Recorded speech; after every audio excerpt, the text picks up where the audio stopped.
الحمد للہ وکفا والصلاة والسلام علی من لا نبی بعد اما بعد فاعوذ باللہ من الشیطان الرجیم بسم اللہ الرحمن الرحیم کل نفس ذائقۃ الموت وقال اللہ تعالی فی مقام آخر اذا جاء اجلهم لا يستأخرون ساعة ولا يستقدمون قال النبی صلی اللہ علیہ وسلم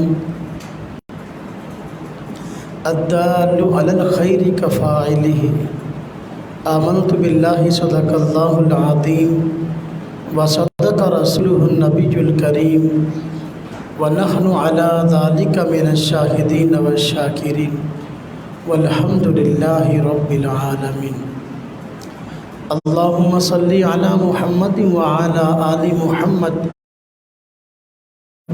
کما صلیت علی ابراہیم وعلی آل ابراہیم انکا حمید مجید اللہم بارک علی محمد وعلی آل محمد کما بارکت علی ابراہیم وعلی آل ابراہیم انکا حمید مجید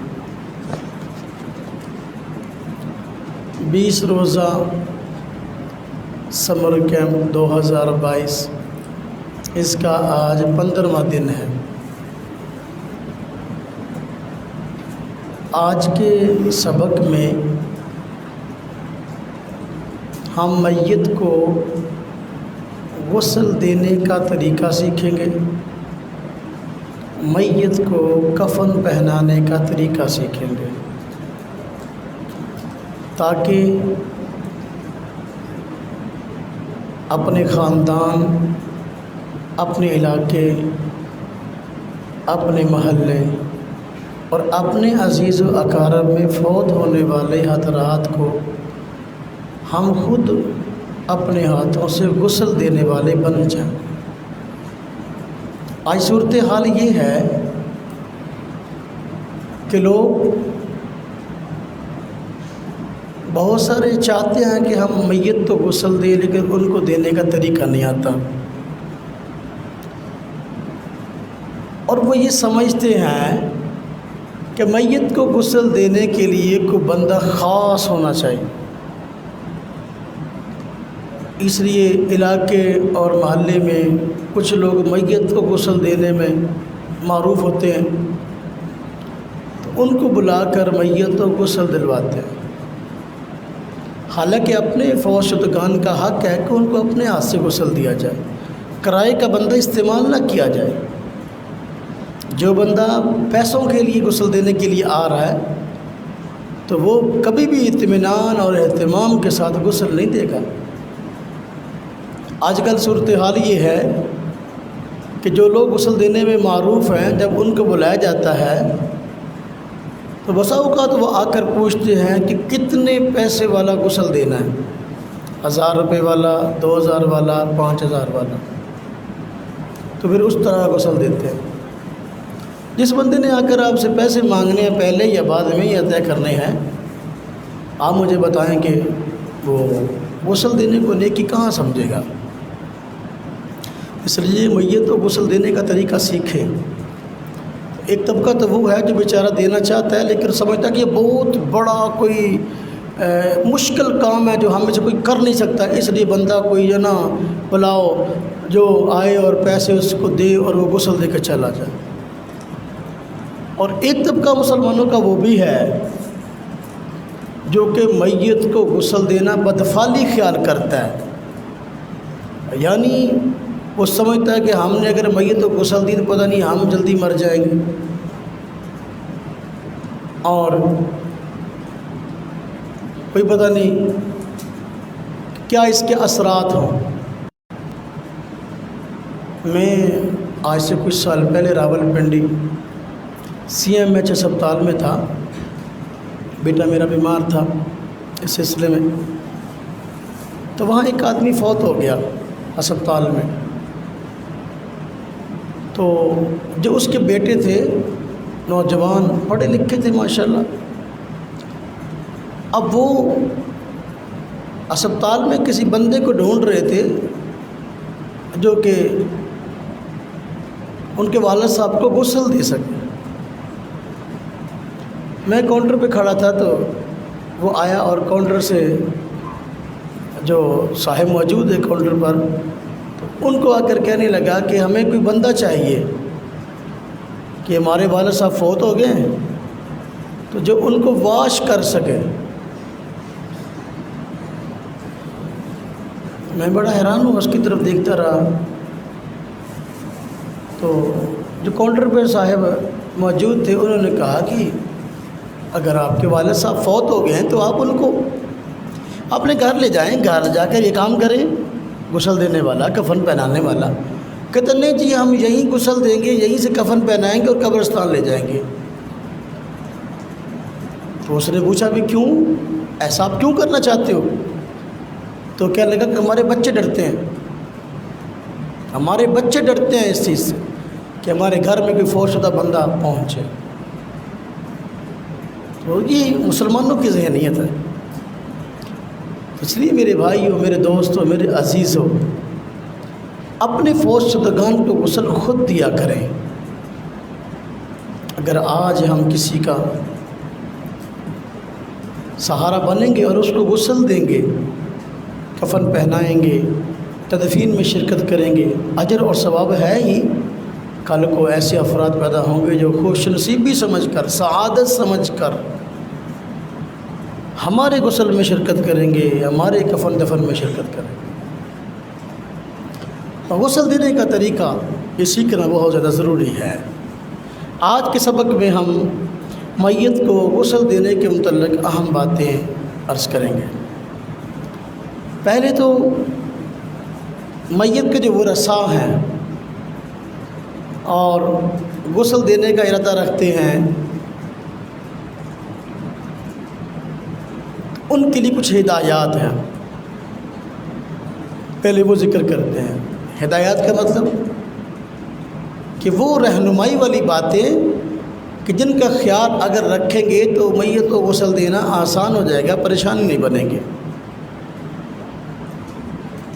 اب وہ 16 تقریباً ہدایات آپ کے ہاں فائل میں ذکر کی گئی ہے۔ نمبر 1، جو حضرات میت کو غسل دینا چاہتے ہیں، گھر کے حضرات ہیں، تو غسل دینے والوں کو چاہیے کہ باوضو ہوں، یعنی وضو کر لیں اس کے بعد غسل دیں، یہ بہتر ہے، مستحب ہے۔ خود پاک ہوں گے تو دوسروں کو پاک کریں گے تو انشاءاللہ اس سے اجر اور ثواب بڑھ جائے گا۔ نمبر 2، جس جگہ غسل دیا جائے وہاں پردہ ہونا چاہیے، پردے کا اہتمام کر لیں۔ بسا اوقات میت کو غسل دی جاتا ہے، میت کے کپڑے وغیرہ اتارے جاتے ہیں تو ظاہر بات ہے بسا اوقات سطر بھی نظر آ جاتا ہے، پردے کا اہتمام نہیں ہوتا، وہاں عورتیں بھی جا آ رہی ہیں، بچے بھی آ جا رہے ہیں اور کوئی علیحدگی کا انتظام نہیں ہے۔ تو پردے کا اہتمام ہونا چاہیے تاکہ جو حضرات غسل دینے میں شریک ہے اس پردے کے اندر صرف وہی ہوں، اس کے علاوہ اور لوگ نہ ہوں۔ اور جن لوگوں نے غسل دینے میں شریک نہیں ہونا وہ وہاں موجود ہی نہ، ان کی ضرورت نہیں ہے، چونکہ پردے کا معاملہ ہے۔ لہذا خام خواہ بس اوقات جب اکٹھا ہو جاتا ہے، 15-20 بندے وہاں کھڑے ہیں، غسل دینے کے لیے ایک بندے کو آگے کیا ہوا ہے، باقی سب کھڑے ہیں آرام سے۔ جب انہوں نے کرنا ہی کچھ نہیں تو پھر وہاں نہ رہیں، اس لیے کہ میت کا جو ہے وہ جب غسل دیں گے سطر ننگا ہوگا اور کپڑا ڈالیں گے اور یہ معاملات ہیں تنہائی کے، ان کو وہاں کھڑے ہونے کی ضرورت ہی نہیں ہے، چلے جائیں وہاں سے۔ نمبر 3، پانی گرم کریں میت کو غسل دینے سے پہلے، لیکن پانی زیادہ گرم نہ ہو۔ زیادہ گرم پانی سے میت کو غسل دینا ٹھیک نہیں ہے، درمیانے درجے کا گرم ہو، اور اس کو بھی جب میت پر ڈالیں تو مکس کر کے ڈالیں گے، یعنی ٹھنڈا اور گرم مکس کر کے استعمال کریں گے۔ کوشش کریں زیادہ گرم پانی استعمال کریں، اتنے لیول کا گرم ہو کہ عام زندہ بندہ اس کو برداشت کر سکتا ہو۔ نمبر 4، میت کے بالوں میں کنگھی نہ کریں، غسل دیتے وقت ناخن نہ کاٹیں، نہ کہیں سے بال کاٹیں، بلکہ سب چیزیں جس طرح ہیں ایسے ہی رہنے۔ اس کے بال بڑے ہوئے، اس کے ناخن بڑے ہوئے نہیں کاٹیں، حتیٰ کہ زیر ناف بال بھی اگر میت کے ایسے ہیں کہ ہم جانتے ہیں کہ ایک عرصہ گزر گیا بیماری کی وجہ سے یا کسی وجہ سے وہ اپنے زیر ناف بال نہیں اتار سکا، تو زندوں کے لیے حکم نہیں ہے کہ اس کے بالوں کو اتارے۔ اسی طرح نمبر 5، پانچویں ہدایت، اگر میت کو غسل دیتے وقت میت کا کوئی عیب دیکھیں تو کسی سے بیان نہ کریں۔ ظاہر بات ہے اس کے کپڑے اتارنے ہیں، غسل دینا ہے، ہو سکتا ہے میت کا کوئی ایسا عیب ہو، ایسا نقص ہو جو ہماری نگاہ میں آئے غسل دینے والوں کے، آگے لوگوں کو بیان نہیں کرنا چاہیے، یہ راز ہے۔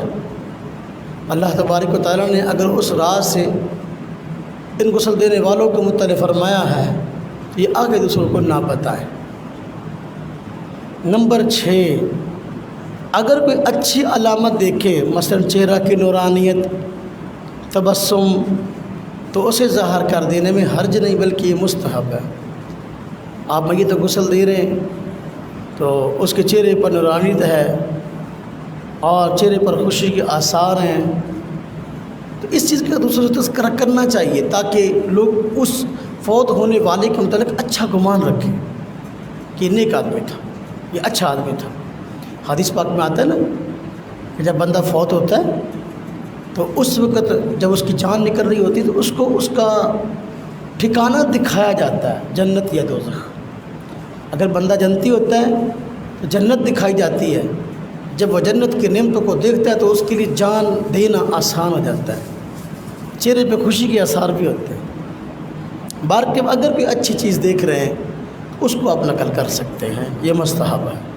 نمبر 7، جو کوئی حالت جنابت میں ہو یا جو عورت حیض یا نفاس میں ہو وہ میت کا غسل نہ دے، کیونکہ اس کا غسل دینا مکروہ ہے۔ وہ خود ناپاک ہے، لہذا ناپاک بندہ دوسرے کو پاک نہ کرے۔ وہ ایسا بندہ ہو جس پہ غسل واجب نہ ہو، خود پاک ہو، حیض والی عورت، نفاس والی عورت یا بندہ جس پہ غسل فرض ہے، ہاں جی، تو وہ بندہ اگر غسل دینا چاہتا ہے تو غسل فرض ہے تو غسل کر کیا ہے، حیض نفاس والی عورت وہ دور رہے، وہ نہ غسل دے۔ نمبر 8، میت کے جسم پر کوئی جسمدار چیز ہو تو اسے اتار دیا جائے، مثلا پٹی میت کے جسم پر ہے، زخمی ہو گیا تھا، پٹی باندھی ہوئی ہے، پٹی کو اتار دیا جائے۔ عورت ہے، اس کے ناخنوں پر ناخن پالش لگی ہوئی ہے، اس کو اتار دیا جائے۔ ناخن پالش لگی ہو تو غسل نہیں ہوتا، وضو بھی نہیں ہوتا۔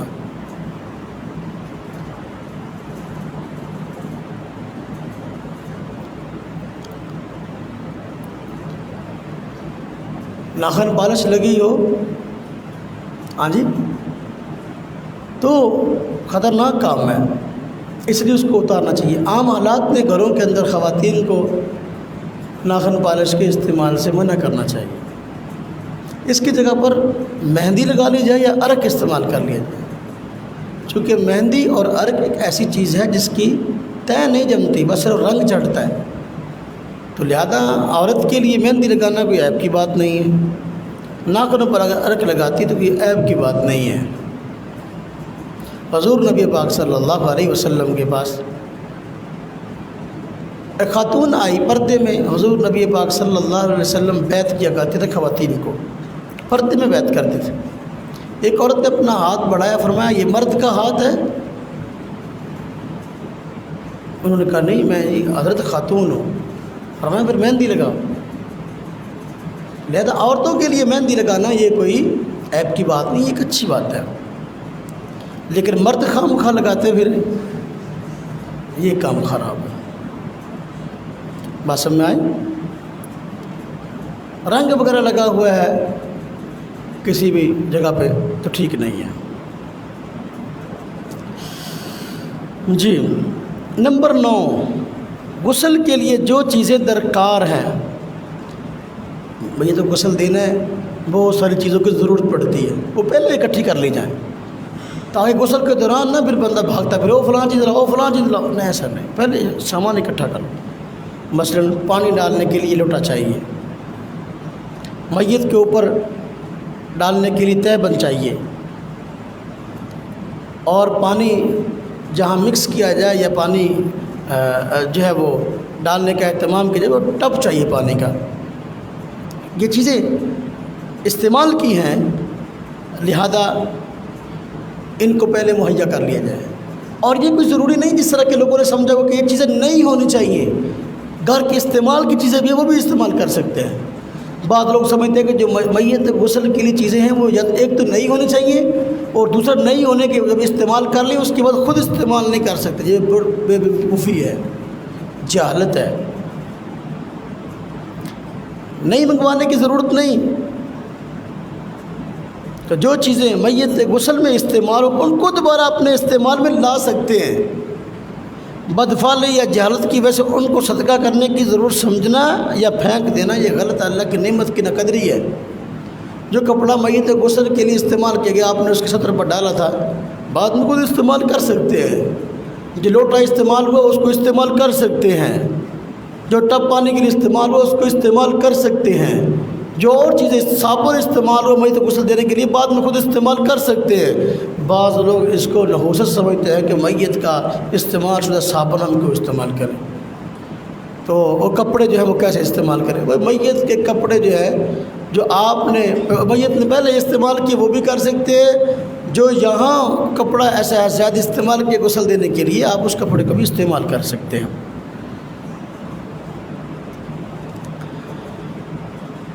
نمبر 10، غسل بغیر اجرت کے رضائے الہی کی نیت سے دیا جائے کہ اجرت لینا اجر سے محرومی کا ذریعہ ہے۔ جو بندہ میت کو غسل دینے کے لیے آتا ہے اور پیسے لیتا ہے اس کو غسل دینے کا ثواب کوئی نہیں، لہذا ایسے بندے کا انتخاب کریں جو کہ میت کے غسل کے پیسے نہیں لیتا، اور کوشش کریں گھر والے خود یہ کام کریں۔ نمبر 11، جس تختے پر میت کو غسل دیا جائے اس کو طاق مرتبہ لوبان کی دھونی دی جائے، 3 مرتبہ 5 مرتبہ 7 مرتبہ دھونی دی جائے۔ لوبان یہ جلاتے ہیں تو خوشبو آتی ہے، اور کچھ نہ ہو اگربتی جلا لیں، اگربتی جلا کر دھونی دی جائے۔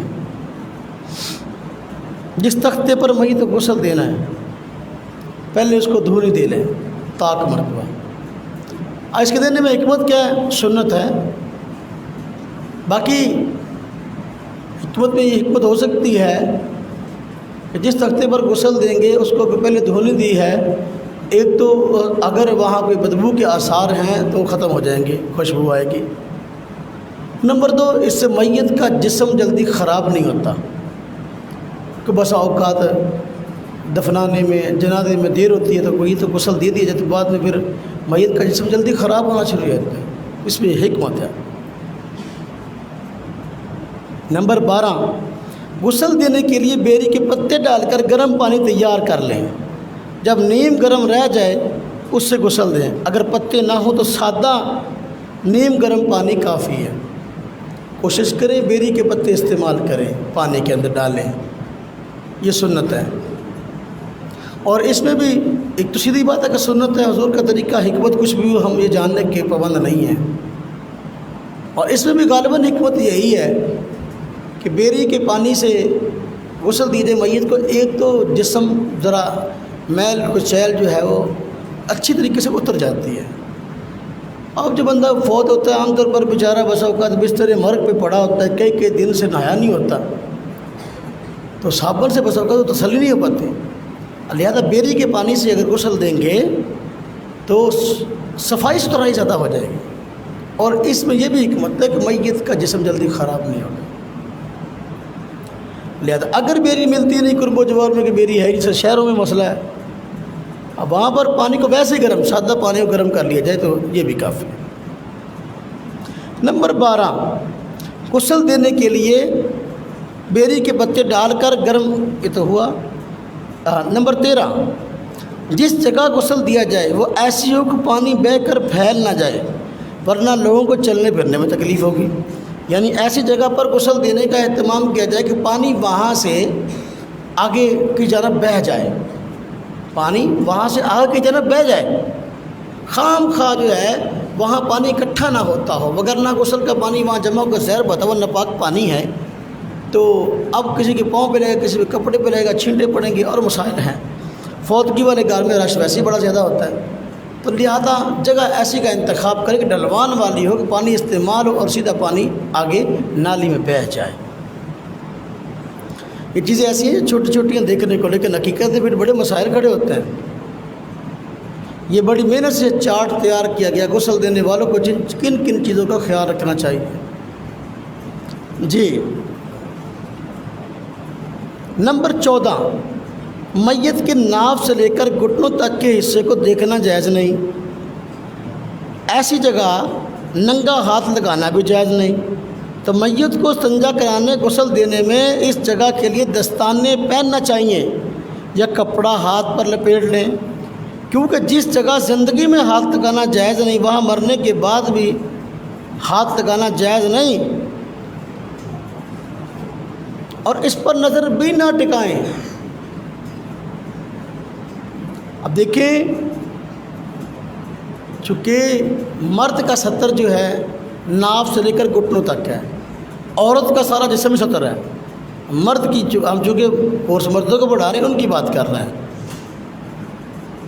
تو جو ستر ہے اس کے اوپر ہاتھ براہ راست ننگا ہاتھ لگانا یہ غسل دینے والوں کے لیے جائز نہیں ہے۔ اس کے لیے یا تو دستانے استعمال کریں، اور جس کپڑے سے میت کا کفن تیار کرتے ہیں اسی کپڑے سے دستانے بنا لی جائے، اس طرح ہاتھ ڈالنے کے لیے اوپر سے باندھنے کا انتظام ہو جائے، یا پھر شاپر چڑھا لیا جائے، یا جو کوئی اور کپڑا باندھ لیا جائے اگر تو دستیاب نہ ہو۔ آج کل جدید طریقہ ہے کہ جو میڈیکل سٹورز میں وہ دستانے مل جاتے ہیں شاپر والے، جس کو ڈاکٹر استعمال کرتے ہیں، وہ بھی استعمال کر سکتے ہیں۔ براہ راست ہاتھ لگانا ننگ اور ستر پر زندوں کے لیے جائز نہیں۔ جب وہ زندہ تھا اس وقت ہم اس کے ستر پر ہاتھ نہیں لگا سکتے تھے، فوت ہونے کے بعد کیسے لگا سکتے ہیں؟ لہذا میت کو غسل دینے والوں کو چاہیے کہ اپنے ہاتھ دستانے چڑھا لیں، شاپ پر چڑھا لیں تاکہ براہ راست ہاتھ نہ لگے۔ نمبر 15، میت کی آنکھیں کھلی ہوں تو بند کر دیں۔ جب بندہ فوت ہوتا ہے تو روح نکلتی ہے تو آنکھیں کھلی کی کھلی رہتی ہیں، آنکھیں کھلی کی کھلی رہ جاتی ہیں، تو اس لیے جلدی اہتمام کرنا چاہیے کہ اس کی آنکھیں بند کر دی جائیں۔ اگر اس وقت بند نہ کی جائے بھی بس وقت بند نہیں ہوتی، پھر کھلی رہتی ہے، اس وقت جسم گرم ہوتا ہے تو فوراً بند کر دینا چاہیے، اور چہرے وغیرہ کو کسی کپڑے سے باندھ دینا چاہیے، کپڑے سے یا کوئی چھوٹا ٹکڑا ٹاکی وغیرہ لے کر اس کو باندھ دیا جائے۔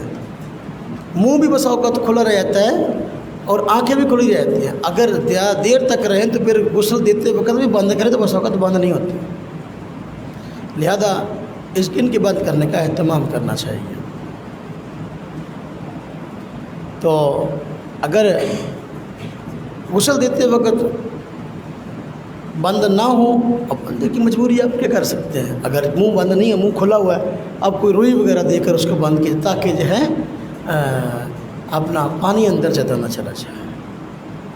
نمبر 16 یعنی 16ویں ہدایت غسل دینے والوں کو، میت کو موت کے بعد جلدی غسل دینا چاہیے اور اس کے بعد جلدی نماز جنازہ کے لیے لے جانا چاہیے۔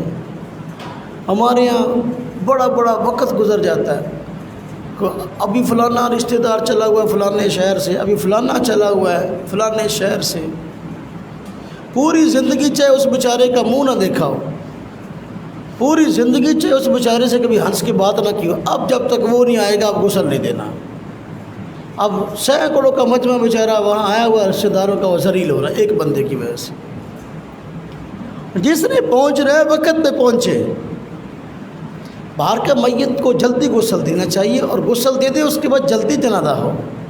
غسل دینے کے بعد خام خواہ رکھ نہ چھوڑے، وگرنہ میت کے جسم سے گندی رطوبات پھر نکلنا شروع ہو جاتی ہیں اور اس سے کفن خراب ہو جاتا ہے، پھر مسائل ہوتے ہیں۔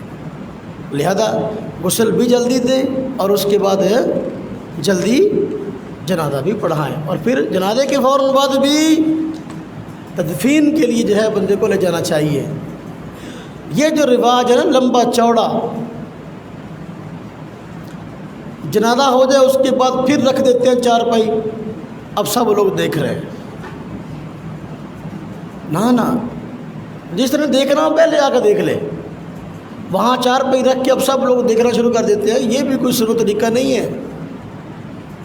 جنازے کے فوراً بعد تدفین کے لیے لے کے جانا چاہیے۔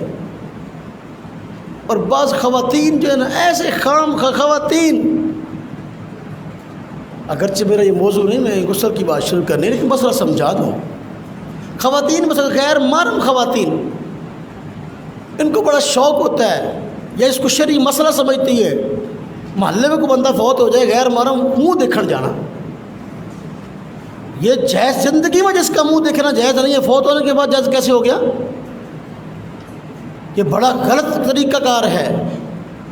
اور بعض خواتین یہاں تک کرتے ہیں، غیر محرم خواتین ہیں، اب بازار سے جا رہی ہیں، جنازہ آ رہا ہے، پراؤ سانو منہ دکھا دو،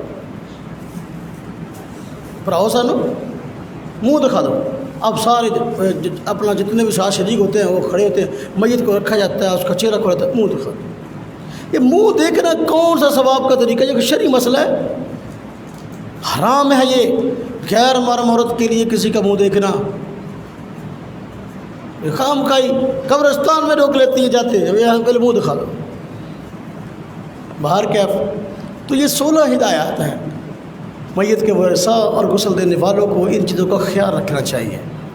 اگر ان چیزوں کا خیال رکھیں گے پھر میت کو غسل دیں گے تو غسل دینا آسان ہو جائے گا اور پھر مشکلات پیش نہ آئیں گی، وگرنہ پھر بھاگ دوڑ پڑتی ہے تو بس اوقات میت بیچاری پھٹے پر پڑی ہوتی ہے تختے پر، اور جو ہے وہ بس اوقات ایسی حالت میں ہوتی ہے کہ بندے کو پریشانی ہوتی ہے، لیکن استعمال کی چیزیں معلوم نہیں ہوتی پر کہاں پڑی ہیں کہاں نہیں پڑی۔ پہلے اس سامان کو قریب رکھ لیں، اس کے بعد غسل دیں۔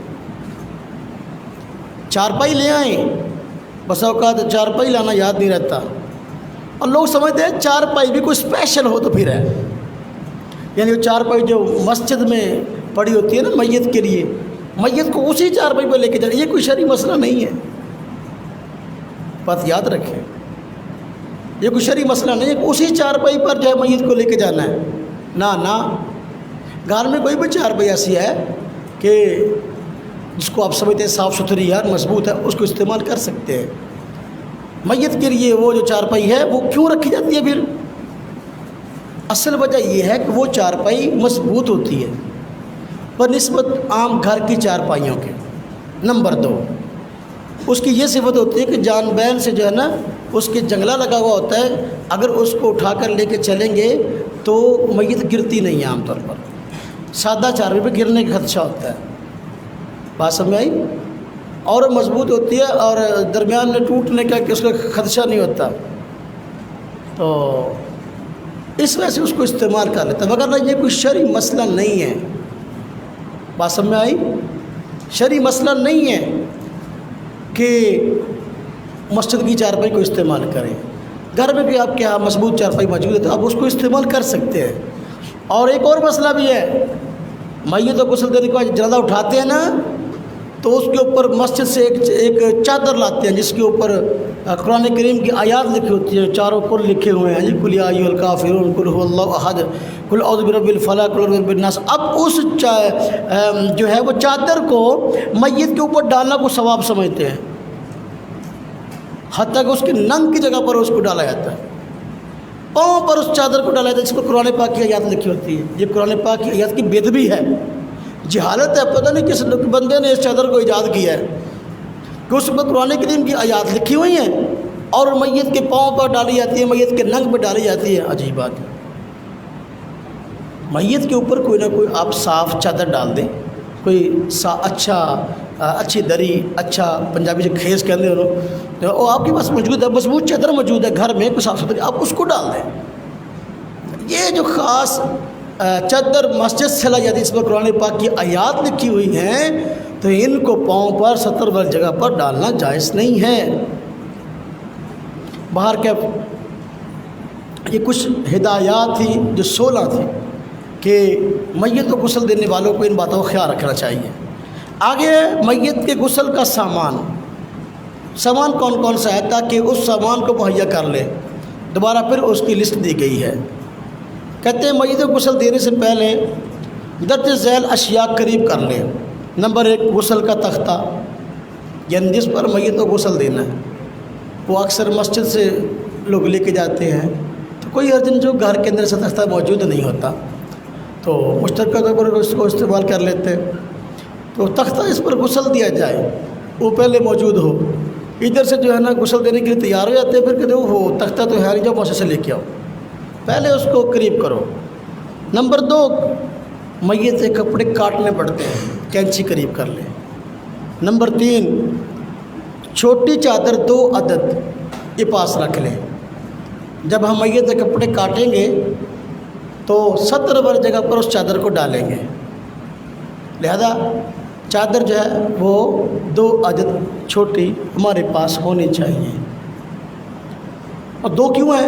جب میت کو غسل دیں گے تو وہ گیلی ہو جائے گی، تو پھر دوبارہ پھر جو ہے نا اس کو اتار کر خشک چادر اس کے اوپر ڈالیں گے غسل دینے کے بعد۔ خیر نمبر 4 صابن قریب کر لیں۔ نمبر 5 اگر بتی ہے تو اس کو قریب کر لیں۔ تولیہ قریب کر لیں جسم کو خشک کرنے کے لیے۔ نمبر 6 نمبر 7 خوشبو استعمال کرنی، اس کو قریب کر لیں۔ نمبر 8 مشک کافور، اس کو قریب کر لیں، جو بھی میت کے اعضاء پر لگا جاتی ہے۔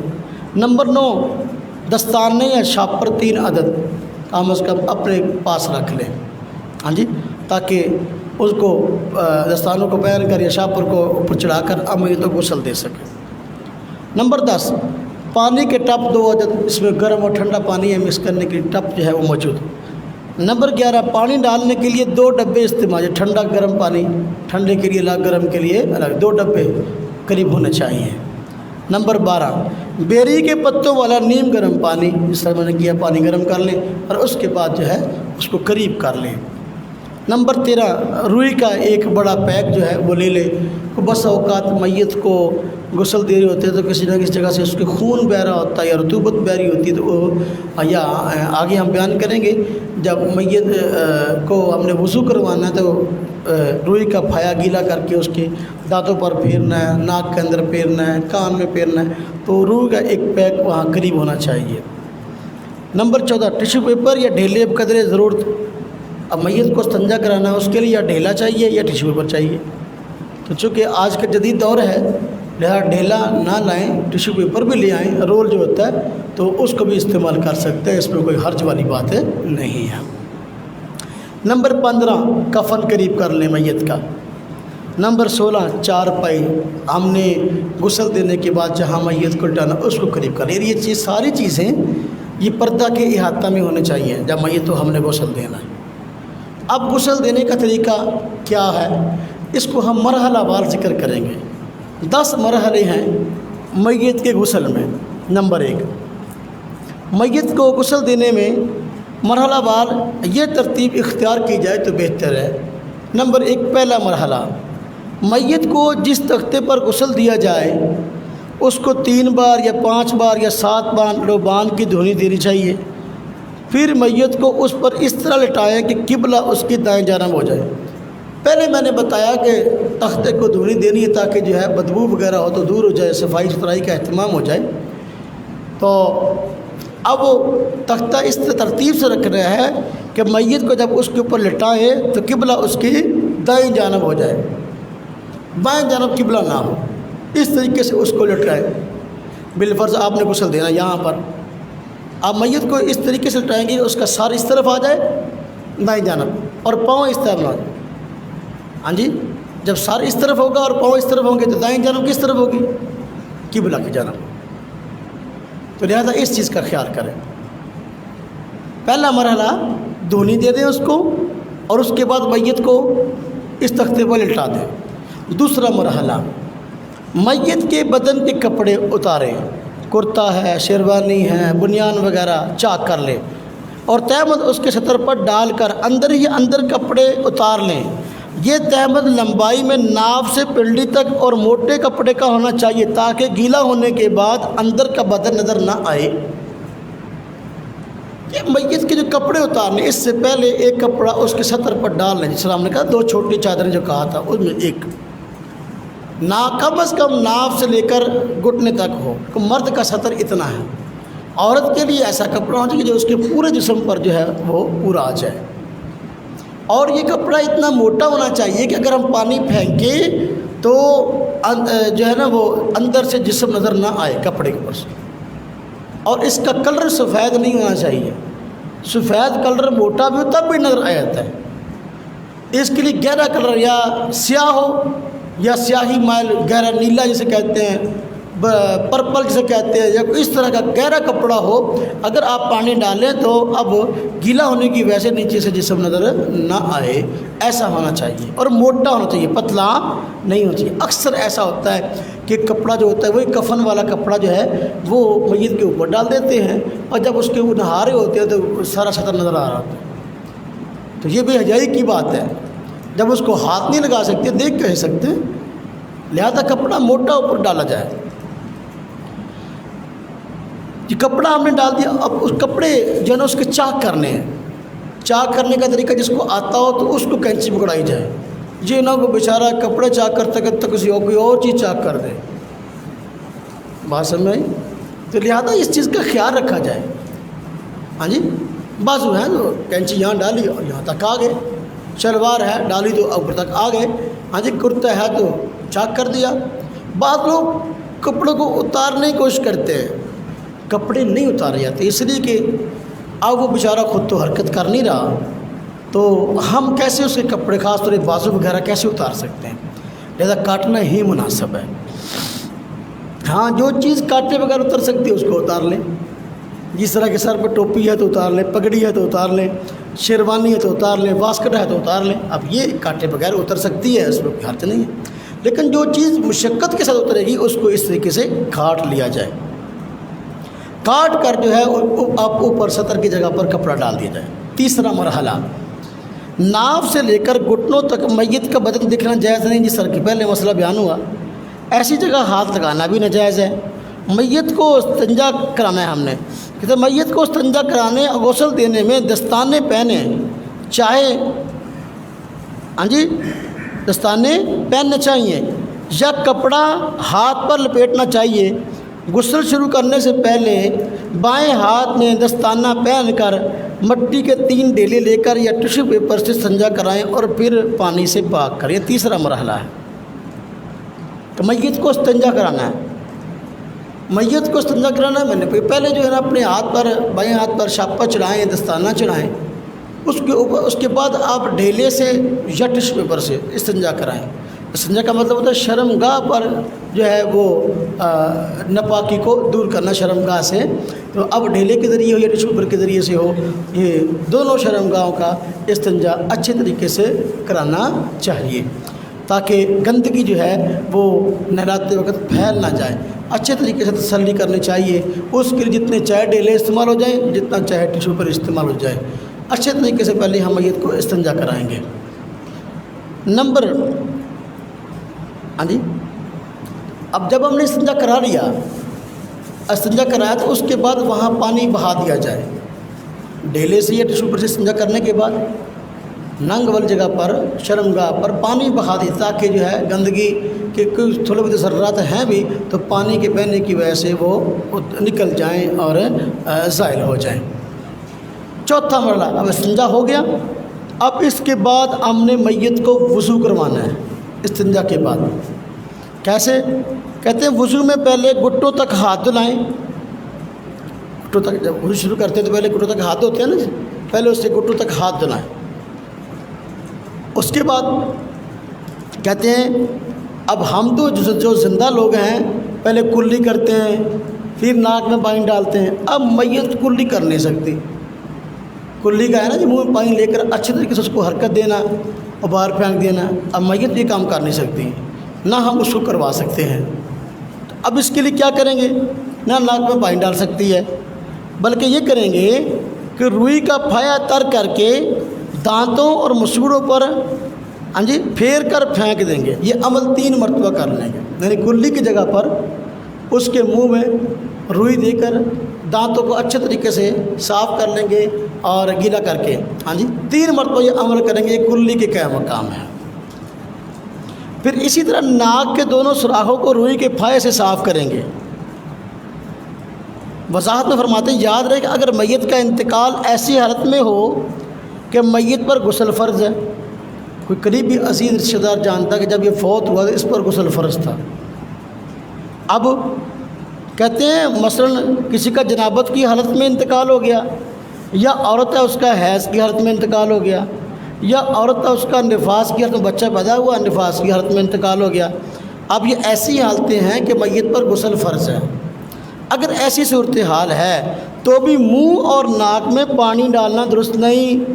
بندہ سمجھے دیکھو جی اس پر تو غسل فرض تھا، اس کو کلی کرانی ضروری ہے، اس کے منہ میں پانی ڈالو، نہیں پانی نہیں ڈالیں گے۔ غسل فرض ہو تب بھی یہی مسئلہ ہے، اگر میت پہ نا فرض ہو اس حالت میں ایسے ہی انتقال کر گیا، دونوں صورتوں کے اندر منہ کے اندر پانی نہیں ڈالنا بلکہ روئی کا پھایا تر کر کے اس کے دانتوں اور مسوڑوں پر اس کو 3 مرتبہ پھیر دینا ہے بس، اور ناک کے اندر جو ہے روئی کا پھایا تر کر کے ناک کے اندر جو ہے اس کو پھیر دینا ہے، ناک کو صاف کر دینا ہے، بس یہی کافی ہے۔ یہ جو زندہ بندہ کرتا ہے کہ ناک میں پانی چڑھانا اور یہ ہے، یہ کام اپنا میت کے لیے نہیں ہے۔ بات سمجھ میں آئی نا جی؟ ہاں۔ اب جب ہم نے دانت پر پانی دانتوں پر جو ہے وہ روئی پھیر لی اور ناک بھی صاف کر لیا، اب کچھ روئی جو ہے منہ کے اندر دے دیں میت کے، کچھ روئی ناک کے اندر دے دیں۔ کیوں؟ تاکہ جب غسل دیں تو پانی منہ کے راستے ناک کے راستے سے اندر نہ جائے، وگرنہ پھر جب ہم اس کو پلٹائیں گے تو پانی پھر کفن پر لگ جائے، کفن خراب ہو جائے گا۔ لہذا کچھ روئی جو ہے جب ہم غسل دے رہے ہیں اتنے دورانیے میں وہ روئی اس کے منہ اور ناک میں دیے رکھیں، کان میں ضرورت تک کان میں دے لیں، جب غسل دے لیں اب یہ روئی نکال دیں۔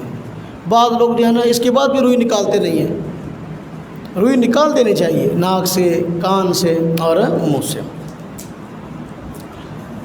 اب اس کے بعد ہم نے گویا کہ ایک قسم کی اس کو کرلی کروا لی اور ناک میں پانی ڈال لیا۔ اب اس کے بعد ہم نے کیا کرنا ہے؟ چہرہ دھونا ہے۔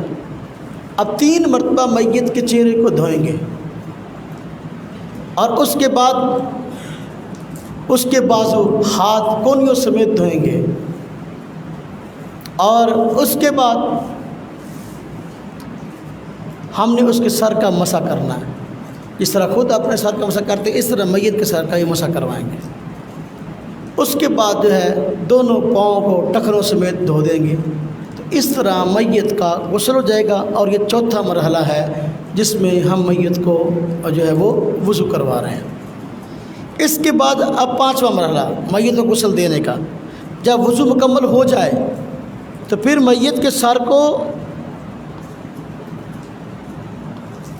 اور میت مرد ہو تو ساتھ داڑھی کو بھی صابن وغیرہ سے مل کر دھوئے، یعنی پہلے باقی جسم پر پانی ڈالنے کی بجائے جب وضو مکمل کر لیا اب پہلے سر کو جو ہے نا صابن وغیرہ لگا لیں، اور صابن لگانے کے بعد جو ہے اچھی طریقے سے مل لیں، پھر اس کو دھو دیں 3 مرتبہ۔ داڑھی ہے اس کو بھی صابن لگائیں، صابن لگانے کے بعد اچھے طریقے سے اس کو بھی 3 مرتبہ دھو دیں۔ وضو کرنے کے بعد یہ کام کرنا ہے کہ میت کے سر کو دھونا ہے اور میت کی داڑھی کو صابن وغیرہ سے مل کر دھو دینا ہے۔ 6واں مرحلہ پھر میت کو اب ہم نے اس کے اوپر پانی ڈالنا شروع کرنا ہے۔ پانی ڈالنا شروع کرنا ہے تو میت کو سامنے پانی ڈالیں یہ بھی ٹھیک ہے، ورنہ کروٹ لٹا کر یہاں فائل میں لفظ غلطی سے لکھا گیا، میت کو دائیں کروٹ پر لٹائیں، ہاں جی، مطلب یہ کہ دائیں طرف کھڑی ہو اور بائیں نیچے ہو۔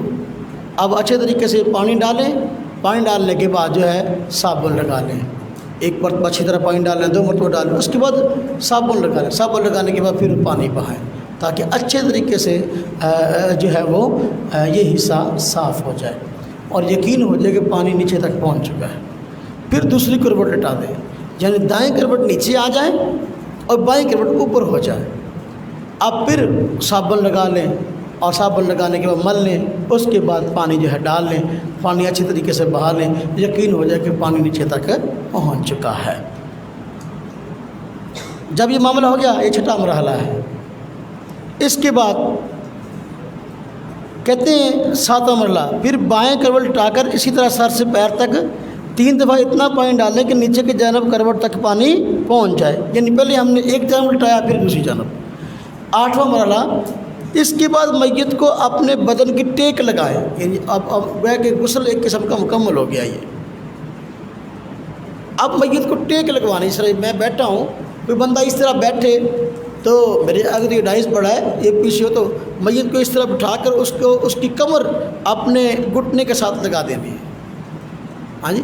جس طرح کوئی مریض ہے، آپ کا سہارا چاہتا ہے، تو آپ نے اس کو بٹھایا اور اس کی کمر اپنے گھٹنے کے ساتھ، اپنی ٹانگ کے ساتھ لگا دی، اس طرح اس کو بٹھانا ہے۔ بٹھا کر ہلکا ہلکا اس کا پیٹ ملنا ہے یا دبانا ہے، ہلکا ہلکا، بہت زیادہ نہیں دبانا، ہلکا ہلکا دبانا، تاکہ کوئی نجاست وغیرہ ہو تو وہ پیٹ میں تو وہ نکل جائے۔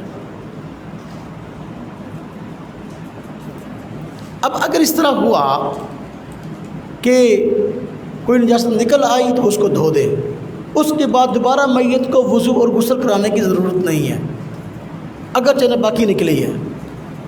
بس یہ ایک حکم تھا، میت کو غسل دینے کو ہم نے دے لیا، وغیرہ فی نفسی کسی دوسرے بندے کی ذمہ داری نہیں ہے کہ دوسرے غسل دے، بس یہ شریعت نے ہمیں حکم دیا تو ہم نے دے دیا۔ بات سمجھ آئی کہ نہیں آئی جی؟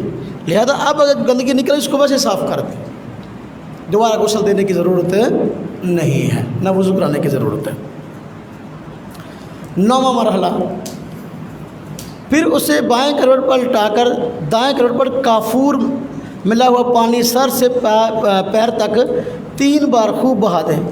کافور ملتی ہے، ہم کفن کا سامان لے کر جاتے ہیں، اس کے اندر موجود ہوتی ہے، ہاں جی، تو وہ کافور جو ہے تاکہ خوشبو تھوڑی بہت پیدا ہو جائے جسم میں، تو بائیں کروٹ پر لٹا کر دائیں کروٹ پر کافور ملا ہوا پانی سر سے پیر تک 3 بار خوب بہا دیں کہ نیچے بائیں کروٹ بھی خوب تار ہو جائے۔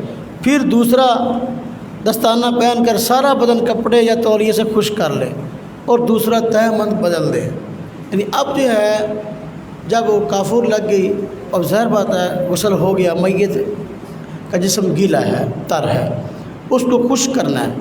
خشک کرنے کے لیے یہ کام کرنا ہے کہ تولیے وغیرہ سے خشک کر لیں اور دوسرا تہمند اس کے اوپر ڈال دیں، تہمند بدل لیں، جو ہم نے کپڑا ڈالا تھا اس کے سطر پر، اب وہ کپڑا بدل لیں، پہلا تر تھا اب خشک کپڑا ڈال لیں۔ کیوں؟ تاکہ ایسا نہ ہو کہ پھر ہم اس طرح یہ گیلا کپڑا ہی اپنا کفن کے اوپر جب میت کو لے کے جائیں تو اب وہ گیلا کپڑا ہوگا، وہ سارے کفن کو بھی گیلا کر دے گا۔ اس سے پہلے بدن کو خشک بھی کریں اور دوسرا کپڑا بھی اس کے اوپر ڈالیں۔ عموماً یہ کام نہیں ہوتا، غسل دینے والے یہ کام نہیں کرتے، حالانکہ اس کا اہتمام کرنا چاہیے۔ یعنی کپڑا ہی نہیں ہوتا ان کے پاس، کپڑا ایک ہی ہوتا ہے جس پہ غسل دیتے ہیں اور اس کے فوراً بعد کفن کی طرف آتے ہیں، حالانکہ یہ 2 کپڑے ہونے چاہیے۔ 10واں مرحلہ، پھر چارپائی پر کفن کے کپڑے اس طریقے سے اوپر نیچے بچھائیں جو آگے کفن پہنانے کے مشروع طریقے میں آ رہا ہے۔ پھر میت کو آرام سے غسل کے تختے سے اٹھا کر کفن کے اوپر لٹا دیں اور ناک، کان اور منہ سے روئی نکال دیں۔ بدن خشک کر لیا، خشک کرنے کے بعد جو ہے آپ اس سے پہلے اہتمام کر لیں کہ کفن ہم نے چارپائی پر جس طرح بچھانا چاہیے بچھا لیا کہ نہیں بچھایا۔ پہلے کفن کو اچھی طریقے سے بچھا لیں جس طرح کے بچھانے کا طریقہ کار ہے، اس کے بعد میت کو کفن کے اوپر لائیں۔ اب دیکھو بتایا جا رہا ہے کہ میت کا کفن ہے کیا اور اس کو بچھانا کیسے ہے۔ پہلے میت کا کفن بتا رہے ہیں، میت کا کفن کتنے کپڑے ہیں وہ بتا رہے ہیں۔ کہ مرد ہے تو مرد کا مسنون کفن 3 کپڑے ہیں، جو عورت ہے تو اس کا مسنون کفن 5 کپڑے ہیں، مرد کا مسنون کفن 3 کپڑے ہیں، ہاں جی، نمبر 1 ازار، نمبر 2 لفافہ، نمبر 3 قمیص۔ یہ سمجھے ازار کیا ہے اور یہ کتنا بڑا ہوتا ہے۔ کہتے ہیں ازار وہ چادر ہے جو سر سے پاؤں تک ہو، یعنی انسان کے جسم کے برابر، جس کا طول 2.25 میٹر اور عرض 1.5 میٹر ہو، یعنی یہ عام بندوں کی جسامت کے حساب سے بات بتائی گئی۔ یہ وہ چادر ہے جو دوسرے نمبر پر 4 پائی پہ بچھائی جاتی ہے۔ ازار پہلا کپڑا جو انسان کے جسم کے برابر ہے، اس کا بتا دیا طول 2.25 میٹر ہو، عرض 1.5 میٹر ہو۔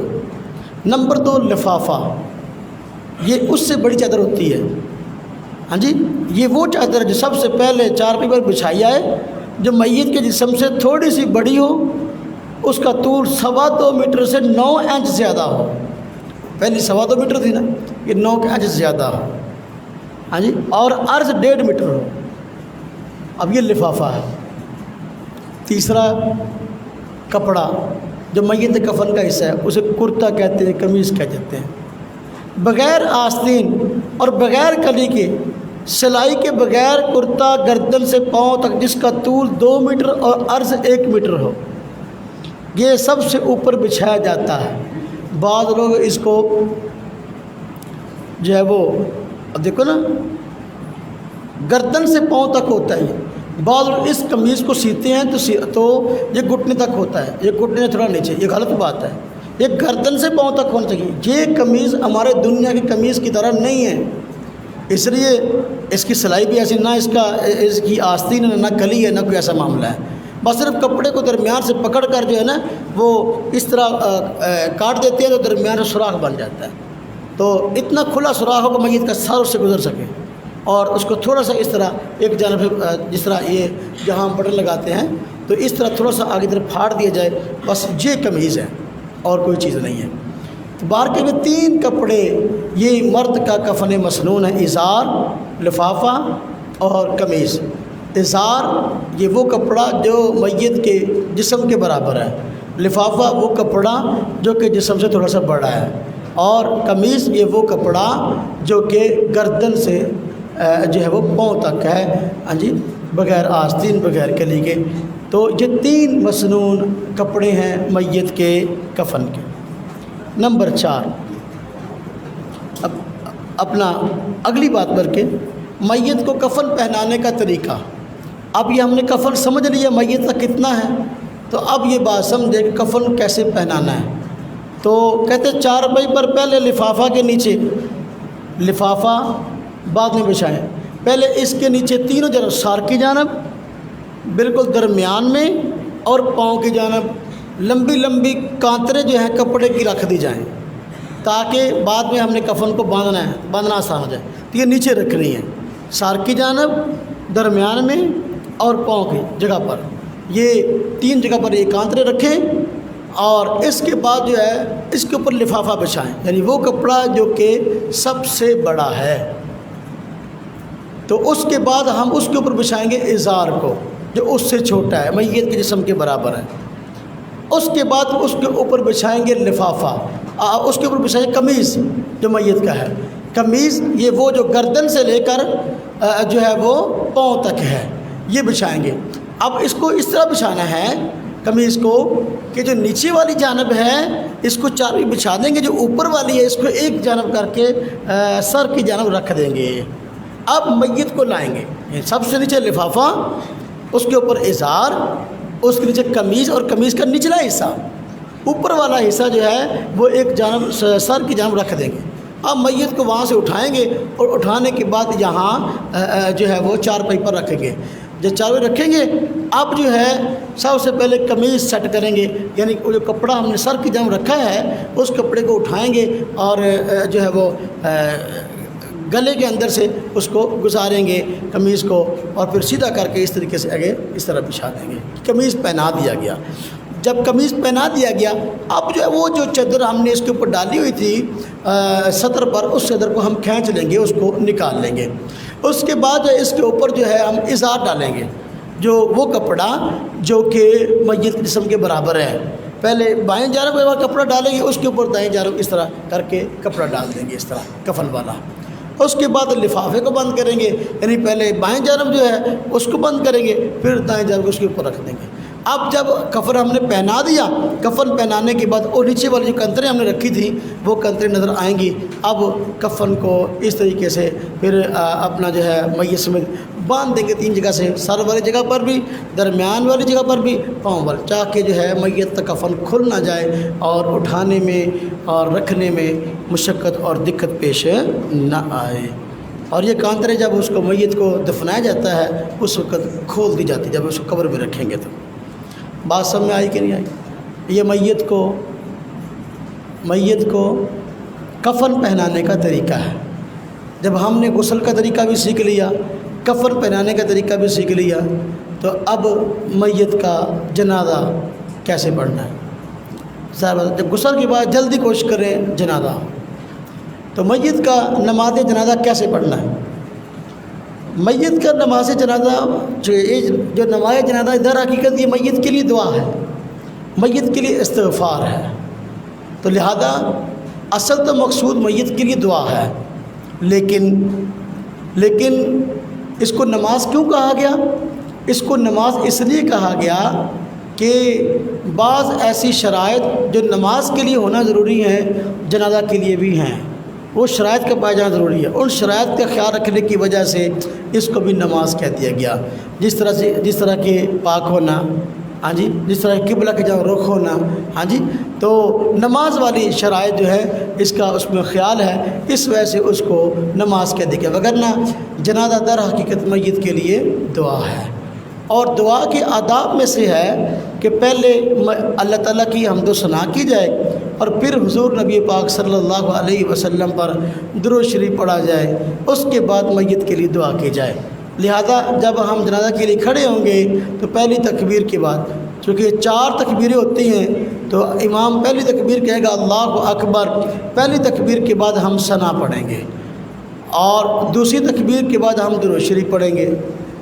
ثنا میں جو معروف الفاظ ہیں پڑھ سکتے ہیں، جو ہم نماز 5 وقتی میں پڑھتے ہیں، اور ایک لفظ کا اضافہ بعض روایات میں آیا ہے وجل ثناؤک، اس لفظ کا اضافہ مسند فردوس دہلی میں روایت موجود ہے، لہذا کوئی بندہ وجل ثناؤک پڑھ لے تو یہ ناجائز نہیں ہے اور یہ فرض بھی نہیں ہے۔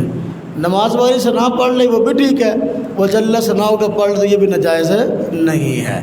اس کے بعد درود شریف دوسری تکبیر کے بعد ہم نے پڑھنا ہے، تو دوسری تکبیر کے بعد درود شریف ہم نے پڑھنا ہے۔ درود شریف میں بھی کوئی خاص درود شریف جنازے کے لیے متعین نہیں ہے، لہذا کوئی بھی درود شریف جو احادیث پاک میں آیا آپ اس کو پڑھ سکتے ہیں۔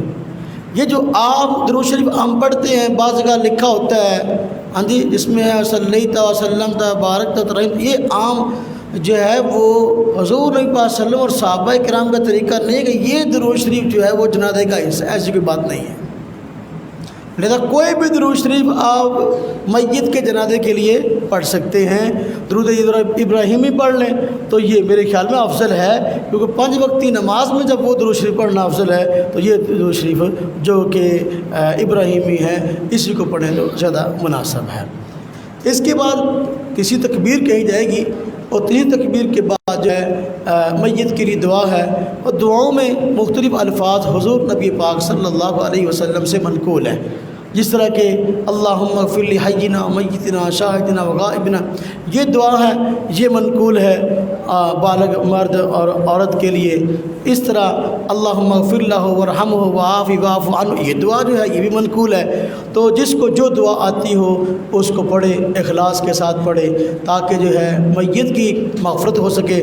حضور نبی پاک صلی اللہ علیہ وسلم سے مختلف روایات مروی ہیں کہ اگر جو ہے وہ بندے اخلاص کے ساتھ میت پر نماز جنازہ پڑھیں، ہاں جی، دل جمی سے دعا کریں میت کی مغفرت کے لیے، تو بعض روایت میں 100 کا لفظ ہے، بعض میں اور تعداد بیان ہوئی ہے کہ اللہ تبارک تعالیٰ اگر 100 بندے میت پر دل جمی سے اور اخلاص کے ساتھ دعا کرتے ہیں تو اللہ پاک اس میت کی مغفرت فرما دیتے ہیں۔ لہذا دعا کو نہایت توجہ اور جو ہے وہ اخلاص اور دل جمی کے ساتھ پڑھنا چاہیے۔ اور جو یہ حدیث پاک میں ہے نا اذا صلیتم علی المیت فاخلصوا له الدعاء، تو یہ اسی دعا کے بارے میں ہے جو کہ ہم تیسری تکبیر کے بعد دعا پڑھتے ہیں۔ یہ حدیث اسی کے بارے میں ہے، انشاءاللہ اس پر گفتگو میں موقع ملا تو پھر کروں گا۔ تو باہر کا میری اس پر مستقل کتاب بھی موجود ہے 300 زائد صفحات پہ۔ تو باہر کیا یہ اس حدیث کے بارے اپنا یہ حدیث جو ہے یہ تیسری تکبیر کے بعد دعا کے بارے میں ہے۔ جب دعا ہم مانگ لیں اس کے بعد امام چوتھی تکبیر کہے گا اور تکبیر کے بعد ہم سلام پھیر دیں گے۔ تو نماز جنازہ جو ہے یہ اس کا طریقہ ہے، اس میں 4 تکبیرات ہوتی ہیں اور چاروں تکبیرات میں جب تکبیریں کہی جاتی ہیں ہاں جی، تو اب جب پہلی تکبیر کہتے ہیں اللہ اکبر کہہ کے ہم نے اپنے ہاتھوں کو اٹھانا ہے، لیکن جو دوسری تیسری اور چوتھی تکبیر ہے اس میں تکبیر تو کہنی ہے امام کے ساتھ، لیکن ہاتھ نہیں اٹھانے، یہ مسنون نہیں ہے۔ نماز جنازہ کے صحیح ہونے کے لیے کچھ شرطیں ہیں، وہ آپ حضرات ذرا دیکھیں، اور نماز جنازہ کے کچھ فرائض ہیں، اس کو ذرا دیکھ لیں پھر آگے بات کرتے ہیں۔ دیکھو نماز جنازہ کے صحیح ہونے کی 7 شرطیں، یعنی جس میت کا ہم جنازہ پڑھنا چاہتے ہیں یہ 7 باتیں پائی جائیں کہ جنازہ پڑھنا صحیح ہوگا، وگرنہ جنازہ پڑھنا صحیح نہ ہوگا۔ نمبر 1، میت کا مسلمان ہونا۔ نماز جنازہ یہ مسلمان کی فضیلت ہے اور مسلمان کی خصوصیت ہے، کسی کافر کا نماز جنازہ مسلمانوں کے لیے پڑھنا یہ جائز نہیں ہے۔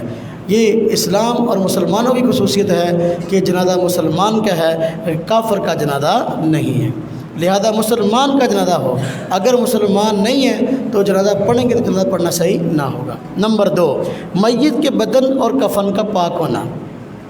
میت کا بدن اور کفن پاک ہو تب جنازہ صحیح ہے، اگر میت کا بدن اور کفن پاک نہیں ہے تو جنازہ صحیح نہیں ہے۔ نمبر 3، میت کا نمازیوں کے سامنے ہونا۔ اگر میت نمازیوں کے سامنے ہے جنازہ پڑھنا صحیح ہے، اگر میت نمازیوں کے سامنے نہیں ہے تو جنازہ پڑھنا صحیح نہیں ہے۔ جس طرح کہ بعض لوگوں نے آج غائب پڑھنا نماز جنازہ شروع کیا ہوا ہے، تو وہ غائب پڑھنا نماز جنازہ میت سامنے نہیں ہے تو پڑھتے ہیں، یہ مسنون نہیں ہے۔ اور دلیل دیتے ہیں کہ حضور نبی پاک صلی اللہ علیہ وسلم نے نجاشی کا جنازہ پڑھا تھا جو ملک حبشہ کا بادشاہ تھا، تو دیکھو جب اس کا جنازہ پڑھا حضور مدینہ میں تھے اور وہ حبشہ میں تھے، تو جب یہ جائز ہے تو ہمارے لیے بھی جائز ہے۔ حالانکہ یہ بات غلط ہے، اس لیے کہ صحابہ کرام نے نماز جنازہ پڑھا ہے اور حضور نے اس جنازے کو پڑھایا ہے۔ تو پڑھنے والے حضرات کہتے ہیں کہ جب ہم جنازہ پڑھ رہے تھے میت ہمارے سامنے کر دی گئی، اللہ تبارک و تعالیٰ نے پردے ہٹا دیے اور میت باوجود اس کے کہ حبشہ میں تھی، اب میت سامنے کر دی گئی۔ جب میت سامنے کر دی گئی تو غائب بنا رہا ہی نہیں، لہذا اس کو غائب بنا جنازے کی دلیل بنانا یہ ٹھیک نہیں ہے۔ اس شخص کا جنازہ جائز ہے جو سامنے ہو، جو سامنے نہیں ہے اس کی نماز جنازہ ٹھیک نہیں ہے۔ اور نجاشی کی جنازہ پڑھانے کا جو موقع آیا وہ اس لیے آیا کہ حضور نبی پاک صلی اللہ علیہ وسلم کو علم تھا کہ وہ مسلمان ہو چکے ہیں، لیکن ان کے مسلمان ہونے کا وہاں پر اور لوگوں کو علم نہیں تھا، یا وہاں جنازہ پڑھنے والے مسلمان نہیں تھے، اس لیے حضور نبی پاک صلی اللہ علیہ وسلم کو اطلاع دی گئی کہ آپ ان کا نماز جنازہ پڑھائیں۔ تو آپ صلی اللہ علیہ وسلم نے فرمایا ابھی تمہارا بھائی نجاشی حبشہ میں فوت ہو گیا، جنازہ گاہ کی طرف نکلو، ان کا نماز جنازہ پڑھے۔ چنانچہ حضور نبی پاک صلی اللہ علیہ وسلم نے 4 تکبیرات کے ساتھ ان کا نماز جنازہ پڑھایا۔ تو لہذا میت سامنے تھی، غائبانہ نہ رہا۔ غائبانہ نماز جنازہ کے لیے جو دلائل دی جاتے ہیں کسی بھی اعتبار سے وہ ٹھیک نہیں ہیں۔ آج کل تو غائبانہ نماز جنازہ کے لیے اشتہار چھپنے شروع ہو گئے۔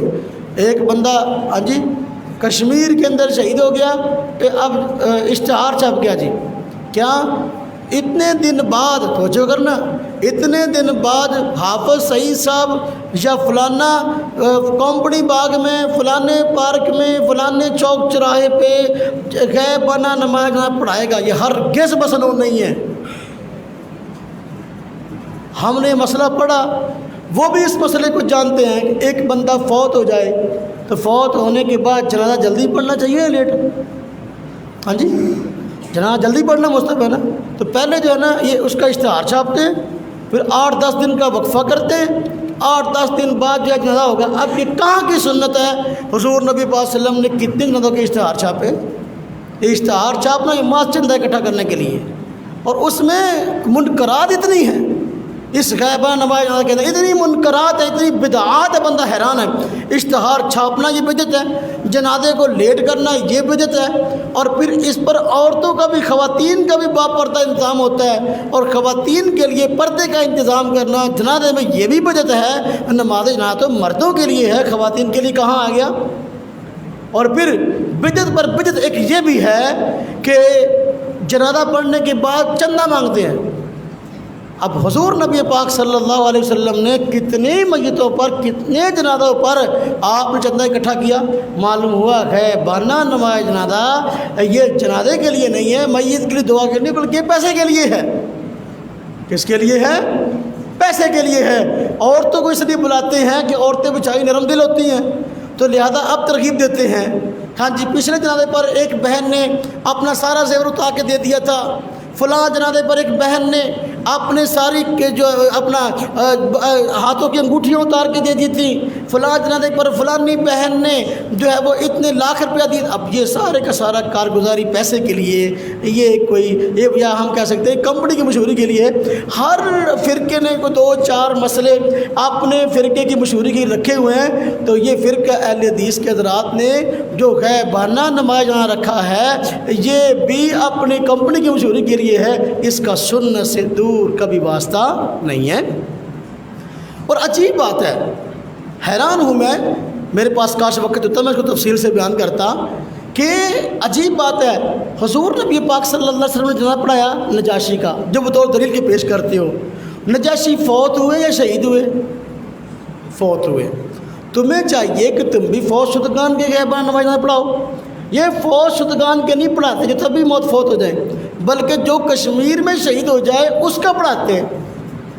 توجہ کریں ذرا، فوت شدہ کا جنازہ پڑھانا ہے تو پھر تمہیں چاہیے کہ جو تبھی فوت ہو اس کا پڑھاؤ۔ اگر نجاشی کی حدیث دلیل ہے تو تمہیں چاہیے کہ دوسرے شہروں میں تمہارے رشتہ دار فوت ہو جاتے ہیں وہاں نہ جایا کرو، یہی ہے ورنہ پڑھا دیا کرو کہ وہاں جانے کی ضرورت کیا ہے، اگر برا یہیں پڑھ رہی یہ نہیں کرتے، بلکہ پڑھاتے کس کا ہے؟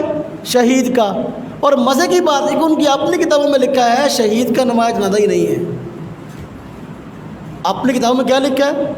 شہید کی نماز جنازہ ہی نہیں ہے، بخشا بخشایا۔ جب مسئلہ یہ بیان کرتے ہیں شہید کی نماز جنازہ نہیں ہے تو اب وہاں اکٹھے کیوں ہوئے ہیں؟ پھر اشتہار چھاپ کے معلومات چندے کے لیے اکٹھے ہوئے ہیں۔ خیر جنازہ مقصود نہیں ہے، وگرنہ اگر جنازہ مقصود ہوتا تو کبھی بھی یہ کام نہ کرتے، یہ حرکت نہ کرتے جو یہاں پر یہ کر رہے ہیں۔ یہ محض اس لیے ہے کہ اپنے فرقے کی مشہوری ہو، لوگ کہیں واہ یہ کیا مسئلہ، یہ کیا، لوگ بچے میں گوئیاں اور ہم گئے ہمارے پاس دلیل ہے۔ اور جو دلیل ہے اس کا حال یہی ہے کہ صحابہ کرام فرماتے ہیں کہ میت ہمارے سامنے تھی۔ جب یہ صورتحال تو پھر یہ دلیل کیسے بنی؟ بلکہ میرے پاس ایسے اخبارات کے اشتہارات پڑے ہیں، یعنی خبریں پڑھی ہیں کہ انہوں نے اشتہار چھاپ دیا کہ فلاں بندہ کشمیر میں شہید ہو گیا، جماعت الدعوہ والوں نے، لشکر طیبہ والوں نے، ہاں جی فلاں بندہ کشمیر میں شہید ہو گیا، اس کی غائبانہ نماز جنازہ فلاں دن پڑھائی جائے گی۔ ہوا یہ کہ اس جنازے پر شہید صاحب بھی پہنچ گئے، اس جنازے پر شہید صاحب خود پہنچ گئے۔ ہاں جی اب شہید صاحب خود پہنچ گئے، آپ مجھے بتاؤ کہ ان کے ہاں 2 دن بندہ نہ ملے ان کو فوراً اشتہار چھاپ دیتے وہ شہید ہو گیا ہوگا۔ بندہ نہ ملے ان کو وہاں سے فوراً اشتہار چھاپ دیتے ہیں کہ شہید ہو گیا، فوراً اشتہار چھاپ دو۔ تو متعدد مرتبہ اس طرح ہوا کہ اس کی غائبانہ نماز جناب پڑھا دی گئی لیکن وہ بیچارہ برآمد ہو گیا۔ تو پہلے بھائی یہ بھی تحقیق کر لیا اگر بندہ شہید ہوا کہ نہیں ہوا۔ حضور نبی پاک صلی اللہ علیہ وسلم کو بذریعہ وحی بتایا گیا تھا کہ حضرت نجاشی شہید فوت ہو گئے، لہذا آپ نے فرمایا تمہارا بھائی نجاشی حبشہ میں فوت ہو گیا، لہذا غائبانہ نماز جنازہ نہیں تھا، حاضرانہ تھا۔ صحابہ فرماتے ہیں کہ ہم میت کو دیکھ رہے تھے۔ اب اگر آپ نے بھی جنازہ پڑھانا ہے تو پہلے یہ تسلی کر لیا کرے بندہ فوت بھی ہوا کہ نہیں۔ جو فوت بھی نہیں ہوا اس کا نماز نہ پڑھنا یہ بدعت پر بدعت ہے۔ اچھا بعض لوگوں کو میری اس بات میں تعجب ہوتا ہے، وہ کہتے ہیں ہم تو سمجھتے ہیں کہ فلاں گروہ بدعتی ہے یہ بھی بدعات کرتے ہیں۔ حیران ہوتے ہیں، ہم کہتے ہیں بھی یہ بھی بدعات کرتے ہیں۔ یہ میں نے ایک مسئلے میں اتنی بدعات ثابت کر دی ہیں، ابھی میں اگر اس پہ اور مزید غور کروں یا تفصیل بیان کروں تو بدعات کا دروازہ اور بڑا کھلا ہوا ہے۔ باہر کے بدعات یہ کوئی ضروری نہیں کہ ایک بندہ توحید کی آواز لگاتا ہے تو وہی بدعات نہیں کرے گا، دوسرے کریں گے، تو بھائی یہ بھی بدعات کرتے ہیں۔ یہ ساری کی ساری بدعات ہے، اس کا سننے سے کوئی طریقہ اور واسطہ نہیں ہے۔ بات سمجھ میں آئی؟ ان کی اپنی کئی کتابوں میں لکھا ہے کہ جو دلیلیں دیتے ہیں یہ دلیلیں کسی کام کی نہیں ہیں اور اس مسئلے پر واضح نہیں ہیں۔ ہاں جی، باہر کیا کبھی موقع ملا میں تفصیل سے بات کروں گا۔ تو تیسری شرط جنازہ کے صحیح ہونے کی ہے میت کا نمازیوں کے سامنے ہونا۔ اگر سامنے نہیں ہے تو جنازہ نہیں ہوگا۔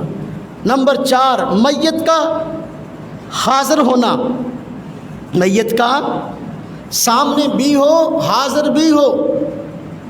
نمبر 5 میت کے واجب الستر حصہ کا پوشیدہ ہونا، یعنی اگر مرد ہے ناف سے لے کر گھٹنے تک، عورت ہے تو سارا جسم جو ہے اس کا چھپا ہوا ہو، پھر اس کی نماز جنازہ ہوگی، وگرنہ نہیں۔ کچھ سطر پر نظر پڑے گی نہ پڑھتے ہوئے، اور یہ بات غلط ہے۔ نمبر 6 میت کا یا جس چیز پر میت رکھی ہوئی ہو اس کا زمین پر رکھا ہونا، میت کا یا جس چیز پر میت رکھی ہو اس کا زمین پر رکھا ہونا۔ اگر وہ زمین پر نہیں ہے، ہاں جی، میت براہ راست یا وہ چارپائی زمین پر نہیں کہیں اور لٹکائی ہوئی ہے، جی پنک بننی ہے پنک دے وچ ہی لٹکائی ہے۔ آج کل تو عجیب طریقہ چل پڑا، بعض حضرات کو دفن کی جاتا ہے پنگوڑے میں دفن کی جاتا ہے۔ باہر کا دفن کرنا یہ بھی ایک عجیب مسئلہ ہے۔ تو جنازہ پڑھنا ایسی میت کا جو زمین کے ساتھ نہیں ہے براہ راست، یا میت نہیں ہے یا چارپائی نہیں ہے، جنازہ صحیح نہیں ہوگا۔ نمبر 7 زندہ پیدا ہو کر فوت ہوا ہو، جنازہ اس بندے کا صحیح ہے جو پیدا ہوا زندہ پھر فوت ہو گیا۔ ایک بچہ ہے وہ پیدا ہی ہوا تو فوت شدہ تھا، مرا ہوا بچہ پیدا ہوا، تو اس کی نماز یہاں ٹھیک نہیں ہے۔ جو زندہ پیدا ہوا چاہے اسی وقت فوت ہو جائے، چاہے جوانی میں چاہے بڑھاپے میں، جنازہ اس کا ہے۔ جو فوت شدہ پیدا ہوا مرا ہوا بچہ، اس کی نماز یہاں نہیں ہے۔ اب زندگی کے آثار کیسے ہوں گے؟ بھائی جب وہ پیدا ہوا تو اس نے آواز نکالی، وہ پیدا ہوا اس نے سانس لیا، اب اس بچے کا نام بھی رکھو اور اس بچے کو غسل بھی دو اور اس بچے کا جنازہ بھی پڑھاؤ۔ تو بار کے یہ 7 شرطیں تھیں نماز جنازہ کے صحیح ہونے کے لیے۔ نمبر 1 میت کا مسلمان ہونا، نمبر 2 میت کے بدن اور کفن کا پاک ہونا، نمبر 3 میت کا نمازیوں کے سامنے ہونا، نمبر 4 میت کا حاضر ہونا، نمبر 5 میت کے واجب الستر حصہ کا پوشیدہ ہونا، نمبر 6 میت کا یا جس چیز پر میت رکھی ہو اس کا زمین پر رکھا ہونا، نمبر 7 زندہ پیدا ہو کر فوت ہونا۔ یہ 7 شرطیں ہیں، اگر پائی جائیں جنازہ پڑھنا صحیح ہے، وگرنہ صحیح نہیں ہے۔ اب سوال ہے کہ جس طرح کہ ہم 5 وقتی نماز پڑھتے ہیں اس سے کچھ فرائض ہیں، کچھ واجبات ہیں، تو کیا جنازے کے بھی کچھ فرائض ہیں؟ بالکل ہیں۔ نماز جنازہ کے 2 فرض ہیں، نماز جنازہ کے 2 فرض ہیں۔ نمبر 1 4 مرتبہ اللہ اکبر کہنا، یعنی 4 تکبیریں کہنا، اللہ اکبر اللہ اکبر اللہ اکبر اللہ اکبر۔ نمبر 1 فرض جنازہ کا یہ ہے۔ نمبر 2 کھڑے ہو کر نماز جنازہ پڑھنا، دوسرا فرض یہ ہے۔ اگر یہ فرض پائے جائیں گے تو جنازہ ٹھیک ہے، نہ پائے گے تو جنازہ ٹھیک نہیں ہے۔ نماز جنازہ کی 4 سنتے ہیں، کتنی سنتے ہیں؟ 4۔ نمبر 1 پہلی تکبیر کے بعد ثنا، پہلی تکبیر کے بعد سبحانک اللہ پڑھنا۔ نمبر 2 دوسری تکبیر کے بعد درود شریف پڑھنا۔ نمبر 3 تیسری تکبیر کے بعد میت کے لیے دعا کرنا۔ نمبر 4 چوتھی تکبیر کے بعد سلام پھیرنا۔ یہ نماز جنازہ کی 4 جو ہے وہ سنتیں ہیں۔ اللہ تبارک تعالی ہم سب کو عمل کی توفیق عطا فرمائے۔ وآخر دعوانا الحمدللہ رب العالمین۔